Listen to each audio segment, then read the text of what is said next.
मुलांनो, आज आपण आपल्या द्वितीय सत्राला सुरुवात करणार आहोत आणि भाग 3 या विभागाला सुरुवात करणार आहोत आणि भाग 3 या विभागामध्ये पहिलीच आपली कविता आपण पाहणार आहोत। त्या कवितेचं नाव आहे उजाड उघडे माळ रान। त्या कवितेचं नाव आहे उजाड उघडे माळ रानही। उजाड म्हणजे भकास। उजाड़ ही शब्द का अर्थ है भकास, निर्जन म्हणजे खाली, जहाँ पर कोई भी पेड़ पौधा जो है बिल्कुल भी नहीं है। उघडे, उघडे मतलब खाली, आणि माळरान म्हणजे खाली जागा। गाँव में देखो ऐसा क्षेत्र होता है, अशी जागा असते की जी जागा गावातील आपल्याला काय वाटते खाली असते, आणि त्या खाली जागेमध्ये काय उगवलेलं असतं, गवत या हरी भरी घास जो है वो उगाती है, तर त्याला म्हणतात माळरान। तो उजाड उघडे माळरान म्हणजेच भकास असे माळरान। तर या कवितेमध्ये कवयित्री ललिता गादगे, नाव लक्षात ठेवा कवयित्रीचं, ललिता गादगे। तर या कवितेमध्ये कवयित्रीने प्रस्तुत कवितेत कवयित्रीने वसंत ऋतूच्या आगमनामुळे सृष्टीच्या निसर्ग सौंदर्यातील बदलांचे मनमोहक वर्णन जे आहे ते या कवितेमध्ये कवयित्रीने केले आहे। म्हणजेच वसंत ऋतू आला कि, या जब वसंत ऋतू का आगमन होता है, या वसंत ऋतू का आगमन होने के बाद निसर्ग म्हणजेच प्रकृतीमध्ये कशा प्रकारे सौंदर्य या सुंदरता हमें प्रकृति में देखने मिलती है, और वसंत ऋतूच्या आगमनामुळे सृष्टि में निसर्गामध्ये आपल्या आसपास, हमारे आसपास कौन कौन से बदल होते हैं, त्या बदलांचं मनमोहक आणि आकर्षक शब्दामध्ये कवयित्री ललिता गादगे यांनी खूप सुंदर अशा शब्दामध्ये कवितेमध्ये त्याचं वर्णन जे आहे ते केलं आहे। चला तर आता आपण आपल्या कवितेला सुरुवात करूया मुलांनो। कवितेचं नाव आहे उजाड उघडे माळरान आणि कवयित्री आहेत ललिता गादगे। पोएम अप्रिशिएशन में देखो 1 नंबर के लिए प्रश्न भी है, कवयित्रीचे कवी अथवा कवयित्री। चला पाहूया। स्वागत करण्या वसंत ऋतूचे, स्वागत करण्या वसंत ऋतूचे रंग उधळले दिशा दिशांना, स्वागत करण्या वसंत ऋतूचे रंग उधळले दिशा दिशांना, बेरड कोरड इथली सृष्टी, बेरड कोरड इथली सृष्टी घेऊन आली ती नजराना, बेरड कोरड इथली सृष्टी घेऊन आली ती नजराना, स्वागत करण्या वसंत ऋतूचे रंग उधळले दिशा दिशांना, स्वागत करण्या वसंत ऋतूचे रंग उधळले दिशा दिशांना। गर्द पोपटे लेऊन वसने, गर्द पोपटी लेऊन वसने मुरडत आली लिंबोनी ती, गर्द पोपटी लेऊन वसने मुरडत आली लिंबोनी ती, जर्द तांबडी कर्णफुलेही घालून सजली नागफणीती, जर्द तांबडी कर्णफुलेही घालून सजली नागफणीती, बेरड कोरड इथली सृष्टी घेऊन आली ती नजराना, स्वागत करण्या वसंत ऋतूचे रंग उधळले दिशा दिशांना।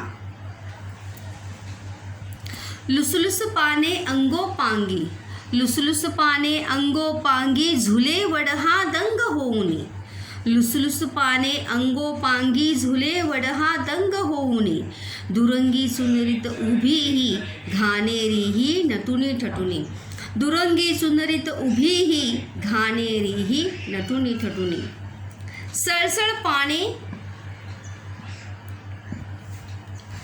सळसळ सळसळ झळझळ पिंपळ पाने, सळसळ झळझळ पिंपळ पाने मऊ मुलायम मोर पिसापरी, सळसळ झळझळ पिंपळ पाने मऊ मुलायम मोर पिसापरी, सांबर लाल कळ्यांनी लखडून उभे स्वागता पांधीवरी, सांबर लाल कळ्यांनी उघडून उभे स्वागता पांदीवरी. पळस फुलेही बहरून आली, पळस फुलेही बहरून आली या मातीच्या अंकावरती. पळस फुलेही बहरून आली या मातीच्या अंकावरती.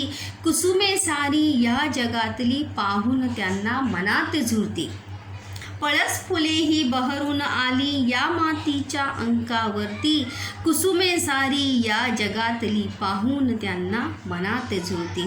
स्वागत करण्या वसंत ऋतूचे, स्वागत करण्या वसंत ऋतूचे रंग उधळले दिशा दिशांना. स्वागत करण्या वसंत ऋतूचे रंग उधळले दिशा दिशांना. बेरड कोरड इथली सृष्टी घेऊन आली ती नजरांना, घेऊन आली ती नजरांना. आंब्याच्या मोहरातून आली कोकिळेची सुरेल तान, आंब्याच्या मोहरातून आली कोकिळेची सुरेल तान. उजाड उघडे माळरानही गाऊ लागले वसंत गान. आंब्याच्या मोहरातून आली ही कोकिळेची सुरेल तान.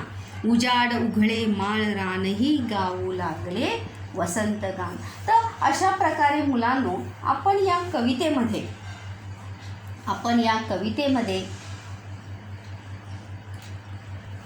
वसंत ऋतूच्या स्वागतासाठी किंवा ज्यावेळी जब वसंत ऋतू का आगमन होता है तो वसंत ऋतू का आगमन होने के बाद सृष्टी में, निसर्गामध्ये, प्रकृतीमध्ये कोणकोणते परिवर्तन आपल्याला पाहायला मिळतात तेच परिवर्तन आपण या कवितेमध्ये कवयित्रीच्या शब्दांच्या माध्यमातून पाहणार आहोत. चला तर एक एक स्टँजा जो आहे, एक एक कडवं जे आहे आपण कवितेचं पाहणार आहोत. सबसे पहले हम ये 2 स्टँजा जो है यहाँ पर देखते. चला. स्वागत करण्या वसंत ऋतूचे, स्वागत करण्या वसंत ऋतूचे रंग उधळले दिशा दिशांना. बेरड कोरड इथली सृष्टी घेऊन आली ती नजराना. नजराना म्हणजे भेट. नजराना या शब्दाचा समानार्थी अर्थ आहे भेट, उपहार जिसे हम कहते हैं.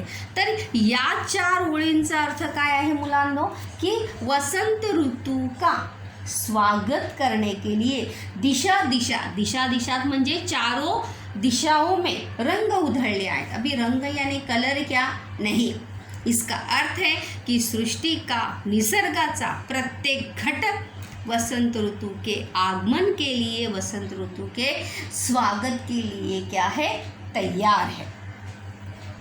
बेरड कोरड इथली सृष्टी. आता बेरड आणि कोरड या शब्दाचा अर्थ आहे बेरड आणि रखरखीत. बेरड या शब्दाचा अर्थ आहे रखरखीत आणि कोरड या शब्दाचा अर्थ आहे कोरडी, शुष्क, निस्ते.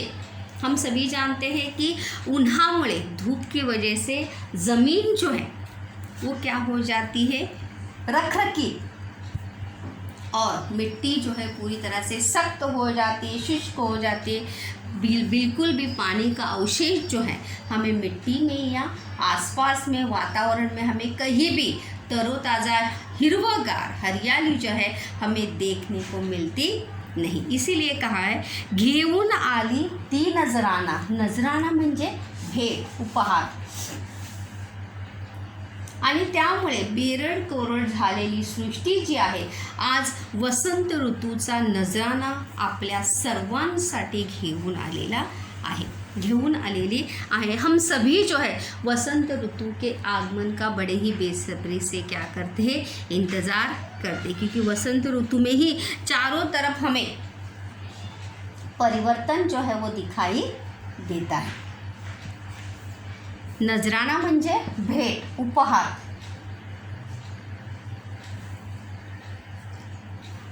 पुढं बघूया.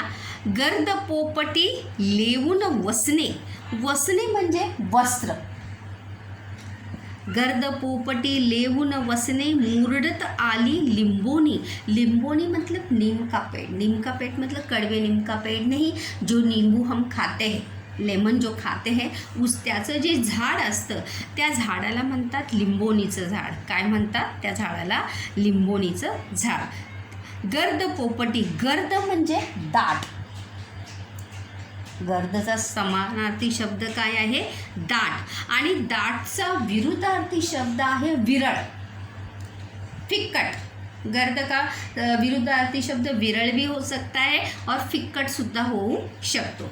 गर्द पोपटी. पोपटी हा जो आहे तो रंग आहे.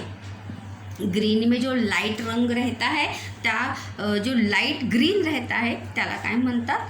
पोपटी. गर्द पोपटी लेवून वसने. वसने म्हणजे वस्त्र. मुरडत आली लिंबोणी म्हणजे लिंबोणी. जर्द तांबडी कर्णफुलेही घालून सजली नागफणी. गर्द तांबडी, जर्द तांबडी कर्णफुलेही घालून सजली नागफणी. लिंबोणी जी आहे, मुरडणे म्हणजे लाजणे, शर्माना. आली लिंबोनी. मानो ऐसा प्रतीत हो रहा है कि लिंबोनीचं जे झाड़ है या लिंबोनी का जो पेड़ है वो जो है अपने नए वस्त्र पहनकर मानो शर्माते हुए वसंत ऋतु के आगमन का क्या कर रहा है? स्वागत कर रहा है. मुरडत म्हणजे लाजणे, शर्मान. जर्द तांबडी. जर्दचा सुद्धा समानार्थी शब्द काय आहे? गर्द, दाट. तांबडी म्हणजे लाल. लक्षात ठेवा, लालचा दुसरा, लाल या रंगाला दुसरा काय म्हणतात? तांबडा. लक्षात ठेवा, लाल. तांबडी म्हणजे लाल. कर्णफुले. कर्ण म्हणजे कान आणि कानाचा समानार्थी शब्द आहे कर्ण आणि फुलाचा समानार्थी शब्द काय आहे? सुमन, पुष्प, कुसुम. कर्णफुले ही घालून सजली नागफणी. नागफणी जो है ये एक पेड़ का नाम है, फूलों के पेड़ का नाम है जो हमें खंडाळा घाटामध्ये या जहाँ पर पहाड़ी प्रदेश रहता है, जिथे डोंगराळ भाग असतो त्या डोंगराळ भागामध्ये वहाँ पर हमें ये नागफनी का पेड़ जो है वहाँ पर दिखाई दे. देखो यहाँ पर चित्र में यहाँ पर नीचे दिखाएंगे तो आपको दिखाई देगा कि नागफणीची फुलं जी आहेत वो कौन से रंग के रहते हैं? लाल रंगाची रहते हैं. और मानो उस पौधे पर या पेड़ पर मानो उन पत्तों ने क्या पहने हैं? लाल रंग के फूलों के कान के पहने हैं. सजली म्हणजे नटली. सजली म्हणजे सवरना, तैयार होना. घालून सजली नागफणी. सबसे पहले अगर हम देखेंगे तो यहाँ पर देखिए प्रश्न पण आहे की वसंत ऋतूच्या स्वागतासाठी आतुर असलेले घटक. सबसे पहले हमने यहाँ पर कौन सा घटक देखा है? लिंबोनी. कुठे गेलं बघा, इथे आहे लिंबोनी. नंतर दुसरा काय पाहिला? नागफणी. लक्षात ठेवा, वसंत ऋतूच्या आगमनासाठी आतुर असलेले घटक. पहिला आहे लिंबोणी आणि दुसरा आहे नागफणी. चला तर पुढे पाहूया. होप सो यहाँ तक आपको समझ में आया होगा कि मुरडणे म्हणजे लाजणे आणि जर्द म्हणजे डार्क, गडद.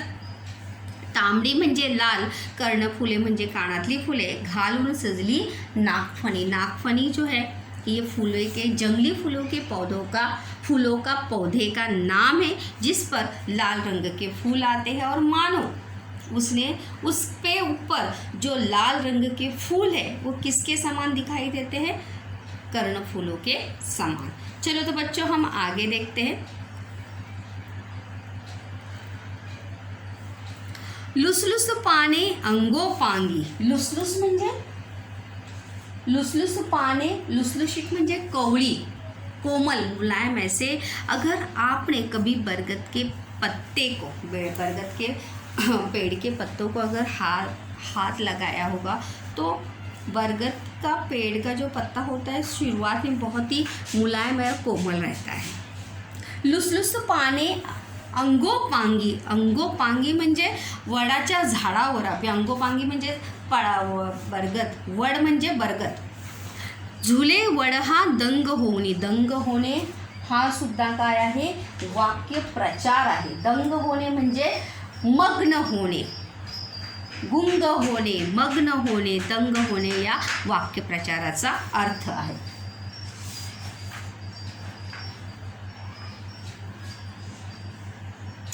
लुसलुस पाने अंगोपांगी झुले वडहा दंग होऊनी दुरंगी चुनरीत उभी ही घाणेरी ही नटुनी ठटुनी.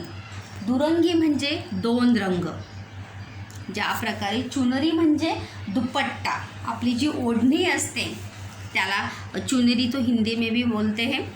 तो चुनरी म्हणजे ओढ़नी या दुपट्टा जिसे हम कहते हैं. तो लुसलुस पाने अंगोपानी, वडाचे झाडावर, वडाच्या संपूर्ण झाडावर आपल्याला कोणती पानं पाहायला मिळतात? लुसलुसणारी म्हणजे कवळी छोटी, जो छोटे छोटे पत्ते हैं वो हमें देखने को मिलते हैं. अंगोपांगी म्हणजे संपूर्ण झाडावर. अंगोपांगी मतलब अंग म्हणजे शरीर और पांगी मतलब सगळीकडे, पण यहाँ पर उसका अर्थ है बरगद क्या पेड़, वडाच्या झाडावर. पाने घेऊन झूले वडहा दंग होनी, और वो बरगद का पेड़ जो है दंग होकर, मदहोश होकर, दंग होन, मग्न होन काय होता है, हवा में वो पत्ते जो है बरगद के पेड़ के हमें लहराते हुए नजर आ रहे हैं. दुरंगी चुनरीत उभी ही घाणेरी ही नटुनी थटुनी. अभी घाणेरी सुद्धा हे काय आहे? झाडाचं नाव आहे, जो हमें कहाँ पर, जहाँ पर पानी का क्षेत्र होता है. आपने देखा होगा कि गांव में देखो छोटा सा झरना किंवा त्याला ओढा असं म्हणतात. तो ओढा के या नदी के आसपास जो ऐसे जंगली फूलों के जो आते हैं पौधे, तो त्याच्यातलाच एक प्रकार आहे घाणेरी. नटुनी थटुनी म्हणजे सवरकर, तैयार होकर. दुरंगी सुंदरीत उभी ही घाणेरी ही नटुनी थटुनी, मानो जैसे कोई लड़की तैयार होकर, दो रंग का दुपट्टा ओढ़कर, तैयार होकर, रेडी होकर तैयार होती है, उसी प्रकार से मानो घाणेरी झाडाचं जे रोपटा आहे, जो पौधा है, वो भी सज सवर कर तैयार होकर किसके स्वागत के लिए तैयार है? वसंत ऋतूच्या आगमनासाठी काय आहे? तैयार आहे. अभी फिर से यहाँ पर दो अभी उत्तर हमें फिर से यहाँ पर बच्चों मिले हैं की वसंत ऋतूच्या स्वागतासाठी आतुर असलेले घटक. वसंत ऋतूच्या स्वागतासाठी आतुर असलेले घटक. तिसरा, पहिला आपल्याला होता कोणता? लिंबोणी. दुसरा कोणता होता? नागफणी. आणि तिसरा आहे वड. कोणता आहे तिसरा? वड. आणि चौथा आहे घाणेरी. कोणता आहे चौथा? घाणेरी. लक्षात ठेवा. चला तर पुढे पाहूया. सळसळ झळझळ पिंपळ पाने, सळसळ झळझळ पिंपळ पाने, मऊ मुलायम मोर पिसापरी. अगर आपने पीपल के पत्ते को अगर हाथ लावून जर आपण पिंपळाच्या पिंपळ म्हणजे पीपल का पेड़, पीपल के पत्ते को अगर आपने हाथ लगाकर महसूस किया तर ते कसं असतं? एकदम मऊ असं, मुलायम असं असतं. आणि कसं वाटतं? मोर पिसापरी. जिस प्रकार से मोर के पंख को अगर हम स्पर्श करने के बाद, छूने के बाद जितना मुलायम उसका स्पर्श हमें लगता है, उतना ही मुलायम और कोमल हमें क्या, किसका स्पर्श लगता है? पिंपळाच्या झाडाचा स्पर्श सुद्धा तेवढाच मुलायम आणि काय असतो? कोमल असतो. सळसळ झळझळ पिंपळ पाने, मऊ मुलायम मोर पिसापरी. यहाँ पर पिंपल पाने अशी आहे विशेषण, मतलब पीपल के पेड़ के कौन से विशेषण यहाँ पर आए हैं? 5. बघा. सळसळ, पीपल के पत्ते के विशेषण क्या है? सळसळ झळझळ 1, सळसळ झळझळ, मऊ, मुलायम आणि मोर पिसा परी. प्रश्नसुद्धा आहे, पिंपळाच्या पानाची कोणती किंवा पिंपळाच्या पानासाठी कोणती विशेषणे कवितेमध्ये आलेली आहेत? तर ती कोणती विशेषणे आहेत? 1 आहे सळसळ, दुसरा आहे झळझळ, तिसरा आहे मऊ, चौथा आहे मुलायम आणि 5वा आहे मोर पिसा परी. तर ती पिंपळाची पानं जी आहेत कशा प्रकारे चमकत आहेत? मोर पिसापरी, मोर की पंख की तरह चमकते हुए, धड़कते हुए, वसंत ऋतु के आगमन के लिए, स्वागत के लिए क्या है? रेडी है. सांबर लाल कळ्यांनी, सांबर लाल कळ्यांनी लखडून उभे स्वागता पांदी वरी. सांबर लाल कळ्यांनी लखडून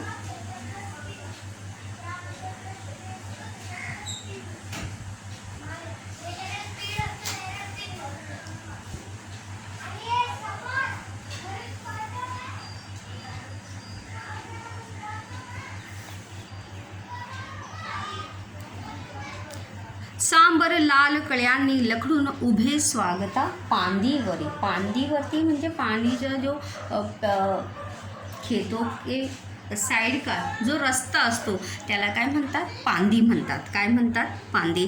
सांबर लाल कळ्यांनी लखडून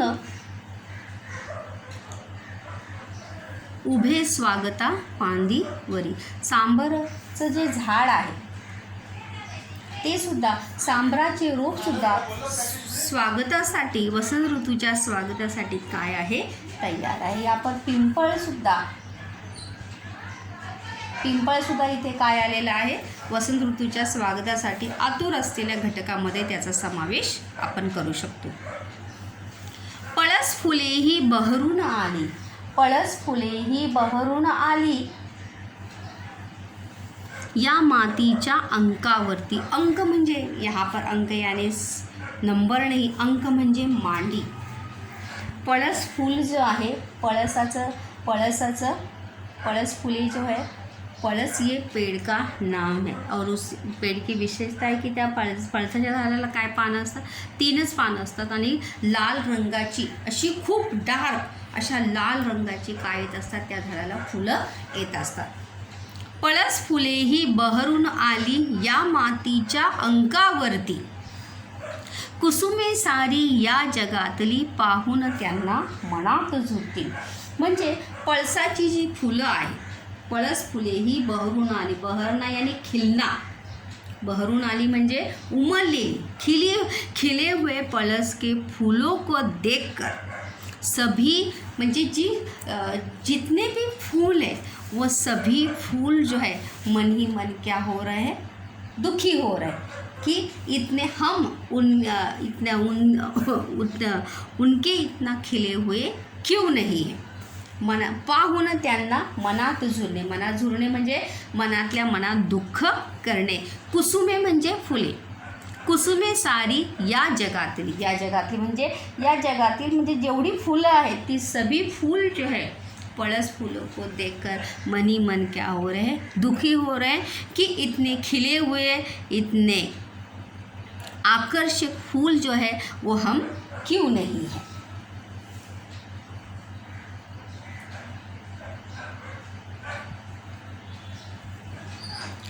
आंब्याच्या मोहरातून आली कोकिळेची सुरेल तान. आंबा सुद्धा काय आहे? पळस फूल. पळस पण हे काय आहे? वसंत ऋतूच्या स्वागतासाठी आतुर असलेला काय आहे? घटक आहे. आंब्याच्या मोहरातून आली कोकिळेची सुरेल तान. कोकिळ हा काय आहे? एका पक्षाचं नाव या ठिकाणी आलेलं आहे. कवितेत आलेला पक्षी कोणता आहे? कोकिळ. आणि ऋतू कोणता आहे? वसंत. प्रश्न पण आहे, कवितेत आलेल्या पक्षाचं नाव काय आहे? कोकिळ. आणि ऋतू कोणता आहे? वसंत. ही संपूर्ण कविता जी आहे ती कोणत्या ऋतूवर आधारित आहे मुलांनो? वसंत ऋतूच्या आगमनासाठी आतुर, वसंत ऋतूच्या आगमनासाठी आतुर असलेल्या घटकांचं वर्णनावर आधारित ही कविता आहे. आंब्याच्या मोहरातून आली. मोहर यानी आम आने से पहले, कैरी आने से पहले देखो वाइट और येलो रंग का मिक्स जो है, छोटे छोटे फूल आते हैं, त्यालाच काय म्हणतात? मोहर म्हणतात. आंब्याच्या झाडावर जी सफेद आणि पिवळ्या रंगाची मिक्स अशा रंगाची जो फूल आते हैं त्याला काय म्हणतात? मोहर. और उसी में से आगे जाके क्या बोलते हैं? आंबा त्याच्यातून काय होतं? हो तयार होतो. आंब्याच्या मोहरातून आली कोकिळेची सुरेल तान, उजाड उघडे माळ रानही गाऊ लागले वसंत गान. उजाड उघडे माळ रानही गाऊ लागले वसंत गान. आणि वसंत ऋतू आल्यामुळे आंब्याचे झाड सुद्धा काय आहे? मोहरले आहे. वसंत ऋतू में ही अगर हम देखेंगे तो आंब्याचं जे झाड असतं वो मोहराने पूर्णपणे काय असतं? बहरलेलं असतं. आणि या आंब्याच्या झाडावर या उस आम के पेड़ पर कोकिळ पक्षी जो आहे तो काय आहे? सुरेल. सुरेल या शब्दाचा समानार्थी शब्द काय आहे? मधुर, गोड. आणि तान म्हणजे आवाज. अपनी सुरीली आवाज़ में कोयल पक्षी जो है हवा के लहरों में क्या हो रहे हैं? अपनी तान या अपने सुरीली ऐसी आवाज़ में वो क्या कर रहा है? गा रहा है. उजाड उघडे माळ रानही गाऊ लागले वसंत गान. आणि अशा प्रकारे उजाड उघडे माळ रान मतलब भकास अशी जी सृष्टी जी आहे, जो निसर्ग आहे तो सुद्धा काय गाऊ लागलेला आहे? वसंत गान गाऊ लागलेला आहे. वसंत ऋतूच्या स्वागतासाठी तो सुद्धा काय आहे? तयार आहे. तर अशा प्रकारे प्रश्न आपण पाहूया पुन्हा एकदा. इथून सुरुवात करूया. सुरुवातीपासून वसंत ऋतूच्या आगमनापूर्वी सृष्टी जी आहे ती कशी होती? बेरड कोरड. आगमनापूर्वी कशी होती? बेरड कोरड. कशी होती? बेरड कोरड तशी इथली सृष्टी होती. बेरड कोरड इथली सृष्टी आगमनापूर्वी होती आणि दिशानंतर आगमनानंतर कशी झालेली आहे? दिशा दिशांना रंग उधळे आणि वसंत ऋतूचे देख हे दोन जे आहे नंतर आणि आधीचं काय आहे? आगमनापूर्वी बेरड कोरड इथली सृष्टी उजाड उघडे माळ आणि दिशा दिशांना रंग उधळले सृष्टी वसंतगान गाऊ लागली. त्यानंतर कवितेत आलेली झाडे कोणती आहेत? वड, पिंपळ. वड याने बरगद. वड, पिंपळ. वड, पिंपळ, लिंबोणी, घाणेरी, आंबा, पळस ही सगळी जी आहेत ती झाडांची नावं या कवितेमध्ये मुलांनो आलेली आहेत. आपण वसंत ऋतूच्या आगमनामध्ये कशा प्रकारे कोण कोण सजलं होतं ते पाहणार आहोत. लिंबोणी जी आहे कशा प्रकारे सजली होती? गर्द पोपटी वस्त्रे ल्याली. गर्द पोपटी वस्त्रे जी आहे ती कोणी ल्याली होती? लिंबोणीने ल्याली. नागफणी जी आहे ती कशी होती? जर्द तांबडी. जर्द तांबडी कर्णफुले तिने घातली होती. घाणेरी कशी होती? दुरंगी सुंदरीत उभे ही घाणेरी होती. आणि पळस फुले कशा प्रकारे होती? या मातीच्या अंकावरती पळस फुले ही बहरून आली होती. आणि यामध्ये जर आपण स्वमताचा प्रश्न जर आपण पाहिला, वसंत ऋतूच्या आगमनामुळे सृष्टीत कोणकोणते बदल होतात किंवा सृष्टीत स्वमताचा प्रश्न आहे की वसंत ऋतूच्या आगमनाने सृष्टीत होणारा बदल किंवा सृष्टीत कोणता बदल तुम्हाला जाणवतो ते तुम्ही तुमच्या शब्दात लिहा. किंवा दुसरा स्वमताचा प्रश्न मी या ठिकाणी सांगते की सृष्टीचे सौंदर्य कायम राहण्यासाठी तुम्ही कोणते उपाय कराल. दुसरा एक प्रश्न आहे की तुम्हाला कोणता ऋतू सर्वात जास्त आवडतो. तुम्हाला कोणता ऋतू सर्वात जास्त आवडतो आणि तो ऋतू आवडण्यामागे काय कारण आहे. आणि उजाड उघडे माळ रानही गाऊ लागले वसंत गान या कवितेतील या ओळीतील तुम्हाला कळलेले अर्थ सौंदर्य स्पष्ट करा. देखिए भावार्थ के लिए काव्य सौंदर्याचे जे प्रश्न आते हैं तो इसलिए काव्य सौंदर्य में कोई भी लाइन जो है बच्चों हमें पूछा जा सकता है काव्य सौंदर्य में की या ओळीचा अर्थ स्पष्ट करा. या ओळीचे अर्थ सौंदर्य जे आहे तुम्ही तुमच्या शब्दात स्पष्ट करा. त्यासाठी ज्यावेळी कवितेचं स्पष्टीकरण दिलं जातं त्यावेळी अपन व्यवस्थित अच्छी तरीके से हमें उस अर्थ की ओर ध्यान देना आवश्यक है की कोणत्या ओळीचा काय अर्थ आहे. स्वागत करण्या वसंत ऋतूचे रंग उधळले दिशा दिशांना मतलब वसंत ऋतु का स्वागत करने के लिए सृष्टि के चारों ओर हमें स्वागत या आगमन की तैयारी हमें देखने को मिलती है. बेरड कोरड इथली सृष्टी घेऊन आली ती नजराना. आणि जी सृष्टी तापलेल्या सृष्टीला थंड करण्यासाठी, सौंदर्य बहाल करण्यासाठी सृष्टी काय घेऊन आलेली आहे? नजराना. नजराना म्हणजे बेड. आणि अशा प्रकारे इस प्रकार से हर लाइन के अर्थ को ध्यान में रखते हुए त्या ओळीचं अर्थ, सौंदर्य जे आहे ते आपल्याला लिहिता आलं पाहिजे. आणि वसंत ऋतू हा सर्वात मनाला तजेला देणारा जो ऋतू आहे तो सर्वात जास्त आहे, क्योंकि वसंत ऋतु ही में ही हमें बहुत सारा परिवर्तन जो है हमें देखने को मिलता है. और हमारे सृष्टि के सौंदर्य को, निसर्गाचं सौंदर्य टिकून ठेवण्यासाठी हर मनुष्य की जिम्मेदारी आहे, जवाबदारी आहे कि हमें चारों तरफ पेड़ लगाने चाहिए और स्वच्छता का ध्यान जो है वो रखना चाहिए. क्योंकि जर स्वच्छता असेल, जर झाडं असतील तर पाऊस पडेल, आणि स्वच्छता जर असेल तर जाहिर सी बात है निसर्ग और प्रकृति क्या रहेगी? स्वस्थ रहेगी.